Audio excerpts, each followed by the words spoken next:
시사잡기 2부 화제했던 뉴스들부터 정리해드립니다. CBS 김효은 기자 어서 오세요. 네, 안녕하세요. 첫 소식은요. 네, 평창 동계올림픽에서 얼굴 들이밀기, 낄끼빠빠 논란이 끊이지 않고 있습니다. 낄끼빠빠가 뭐예요? 네, 낄 때 끼고 빠질 때 빠져라라는 신조어인데요. 예. 네, 더불어민주당 박영선 의원이 지난 16일 스켈레톤 윤성빈 선수의 경기 때 출입이 통제되는 선수 준비구역에 얼굴을 들이밀었다가 여론의 호된 질책을 받지 않았습니까? 네네. 네, 그 전날에는 이기흥 대한체육회장이 토마스 바흐 IOC 위원장을 만나겠다며 남의 자리에 앉았다가 자원봉사자에게 막말을 했고 이후 사과하는 해프닝이 있었는데요. 예. 오늘은 대한빙상경기연맹 임원이 스피드스케이팅 이상화 선수의 경기를 몇 시간 앞두고 선수단을 방문하는 바람에 이상화의 수면을 방해했다는 주장이 제기됐습니다. 경기를 몇 시간 앞둔 상황인데 방문을 했다? 네, 스포츠 평론가 이종훈 씨가 YTN 인터뷰에서 언급한 내용인데요. 네. 이 씨에 따르면 스피드 스케이팅 경기가 저녁 8시에 열려서 선수단이 보통 새벽 2, 3시에 잔다. 그런데 어제 오전 9시 고위급 임원이 선수단을 방문해서 선수들을 다 깨웠고 이상화 선수도 3시간 일찍 깼다고 합니다. 예. 네, 그리고 또 이 씨는 일장 연설을 듣고 선수들이 다시 흩어지는데 이상화 선수 입장에서는 가장 중요한 시합이 걸려있는 당일 리듬이 깨져버렸다. 이렇게 주장했습니다. 이상화 선수 입장은 나왔어요? 뭐 리듬이 깨진 게 맞답니까? 네, 일단 SBS 보도에 따르면요. 빙상연맹 임원이 선수촌을 방문한 시각은 어제 오전 9시가 아니고 오전 10시가 넘은 시각이라고 합니다. 네. 그리고 오늘 마침 이상화 선수 기자회견에서 그 질문이 나왔는데요. 네, 이에 대해 이상화 선수는 이미 나는 깨어 있었다. 그런 것 때문에 컨디션을 망쳤다는 건 처음 들어보고 당황스럽다. 오히려 긴장감을 더 없애주기 위해 방문하신 것 같다. 이렇게 답변을 했는데요. 예. 네티즌들은 어쨌든 그 시간에 이제 방문을 한 건 맞지 않느냐. 예. 그리고 이상화 입장에선 저렇게 대답할 수밖에 없지 않느냐. 그리고 선수들이 바쁠 때 방문해서 도대체 무슨 연설을 하냐. 이런 격앙된 반응들을 보였습니다. 네. 그래서 낄 때 끼고 빠질 때 빠져라. 네. 다음 소식은요. 네, 간호사 태움 문화, 태움 현상이라고 들어보셨습니까? 요즘 태움이라는 단어도 일종의 신조어인데 이게 군대에서 선임이 후임 군기 잡듯이 하는 거 그런 거 말하는 거잖아요.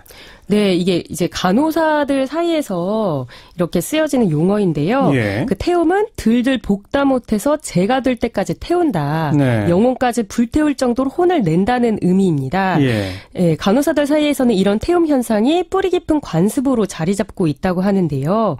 지난 15일 서울의 한 대형병원 간호사가 스스로 목숨을 끊는 일이 발생했는데 네. 이 숨진 간호사의 남자친구가 간호학과 간호사 대나무 숲이라는 페이스북 페이지에 여자친구를 벼랑 끝으로 몰아간 요소 중 하나가 태움이 아닐까 싶다. 이렇게 밝히면서 네. 태움 현상이 기성 언론은 물론이고 네티즌들의 주목을 받고 있습니다. 뭐 용어를 뭘 쓰든 간에 아무튼 이건 직장 내 괴롭힘 아닙니까? 그것도 직위와 권력을 이용한, 그죠? 네, 그렇죠. 이 간호사의 업무라는 게 생명과 직결되는 일이다 보니까 한치의 실수도 용납이 안 된다는 인식이 강하다고 하는데요.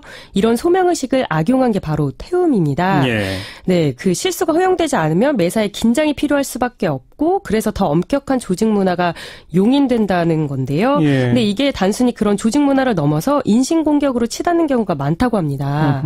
네, 너는 대체 머리가 있는 거냐 없는 거냐 이러면서 공개적인 자리에서 면박을 준다든지 일부러 특정 간호사의 인사를 안 받아주고 따돌린다든지 이런 게 다 태움 현상이고요. 예. 심한 경우에는 신체적인 폭력까지 가한다고 합니다. 예. 네, 그리고 얼마 전 숨진 간호사의 경우에는 프리셉터라고 불리는 사수가 일은 제대로 가르쳐주지도 않으면서 실수만 크게 지적하는 등 6개월 동안 태움을 지속했다고 합니다. 네, 병원 문화 이게 참 문제가 있어요. 수련이들도 피멍들도록 얻어맞고 뭐 이런 것도 얼마 전에 문제가 되지 않았습니까? 네. 마지막 소식은요. 네, 미국 플로리다주 파크랜드의 고등학교 총기 난사 사건 생존자들이 다음 달 워싱턴에서 총기 규제 행진을 벌인다는 소식입니다. 예. 제목은 우리의 목숨을 위한 행진이라고 합니다. 17명이나 희생됐죠?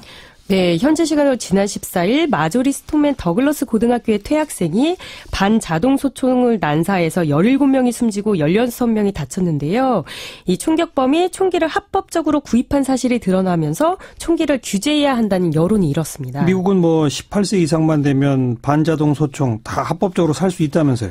네, 이 규제가 얼마나 느슨한 수준이냐면요. 지난 2004년부터 2013년까지 10년 동안 총기 사건, 총기 사고로 사망한 사람 한 31만 명에 달한다고 합니다. 네, 그래서 총기 규제를 강화해야 한다. 이런 목소리는 항상 있어 왔는데요.